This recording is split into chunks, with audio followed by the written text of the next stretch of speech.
In this session, we want to create better understanding. We believe that the Ministry of Health and the media can work together to achieve and overcome a lot of challenges that the ministry will obviously have. I have said that there is nothing more personal than health. And because of that, the more clarity there is about what MOH is doing, and the more understanding there is between us and the media, the better for Kenyans. So it is in this regard that we felt that we should engage the editors, and constantly we will go on to engage other parts of the media so that there is greater understanding of universal health coverage and the activities of the Ministry of Health at large. In any event, the information that we have belongs to the public. What we do, the openness that we must have as a Ministry of Health, it is the public information. So it is our view that the more we engage with the media, the more the public will know about what we do, they will understand about what we do, and consequently we will have better health in our nation. We will be hearing quite a bit on matters of NHIF reforms that are being done so that every Kenyan can be able to go to a hospital and walk out without paying. That is our objective moving forward. It is our objective to bring together the cost of healthcare and what the service providers are charging so that we can be in tune, so that a person can be able, just with an NHIF card or an NHIF registration, to walk out. That understanding must be communicated to the public by the media. We cannot ourselves, as MOH, do that. As you know, there is also the bill, the act that passed on NHIF, that created a mandatory section of how people who can afford must also buy themselves NHIF. And again, how that is going to work, we cannot ourselves as MOH communicate. This is all part of the process of the support and help we expect from the media. But we are not also shying away. We also expect and will welcome constructive criticism from the media. When we don't do things right, we expect them to raise them too. And that's part of the nature of a democratic nation. The relationship between ourselves as government and the media is one that we need to improve. And these are the beginnings of such improved relationship. The Kenya Biovacs, as I mentioned a little bit earlier, is the government machine, is a government organization that is going to be involved with the manufacturing of vaccines. And we are not just talking about COVID-19 vaccines, we are also talking about other vaccines, polio vaccines, malaria vaccines, all the vaccines that we can make in the country. As you know, we don't make vaccines in Kenya. And one of the issues that, in fact, the editors themselves have raised, in fact, Mr. Otieno raised it today, is the issue of value for money and how we can predicate this period to ensure that moving forward, local manufacturing of pharmaceutical products is something that we do.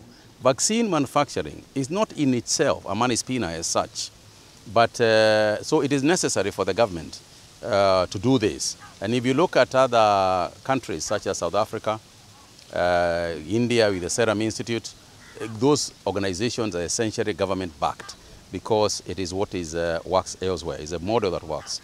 Kenya Biovacs will be situated at the current KEMSA ground in Embakasi, where just near the KEMSA area, the KEMSA grounds, we have taken about 3 go-downs where that equipment is going to be put.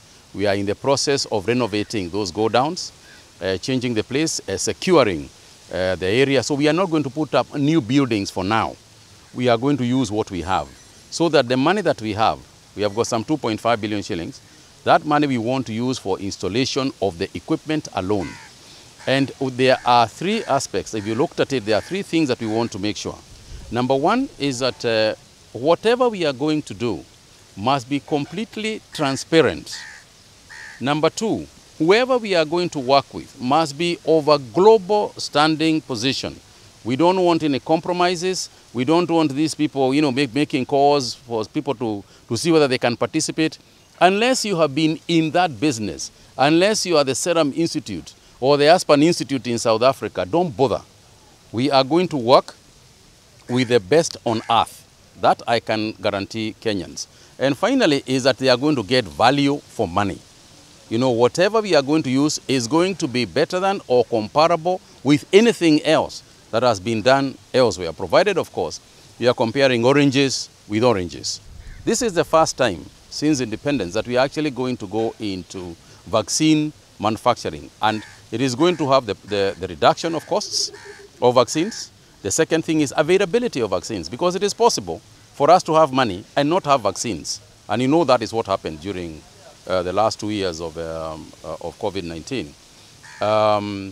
That independence of our vaccines is what we must do, which also goes to answer the question of donor dependency. You don't want to be perpetually, now and forever, depending on people to give you things. We must have our own things. And that's why the budget, you know, President Kenyatta ordered that money be made available, because of the same reason. In fact, he said exactly what you have said. We cannot rely on donors forever. You know, Kenya is now moved up. We are not a very poor country. We can be able to afford to support our people in some of these things, provided we use the money efficiently. So that is the story of Kenya Biovacs. Our bosses as the media are the people of Kenya. We exist to make sure that the people of Kenya have reliable information, and that they get that reliable information in a timely way, so as to help them make decisions about their lives and how to improve their lives. We live in a time of a pandemic, and we all know that many of our brothers and sisters, the most important thing for them today is their health. We felt that editors and journalists generally cannot do their job effectively on a continuous basis unless we understand a lot more on what is being done to ensure that the health sector delivers for the people of Kenya. And we come into this conversation with that very clear intention, that we open the doors for editors to do their job. And when the editors do their job well, the reporters then are also able to do their job. And when editors and reporters do their job, Kenyans are left in a better place in terms of being able to know what's happening about their health, and to know that they have a recourse or they have an opportunity to improve as we go into the elections.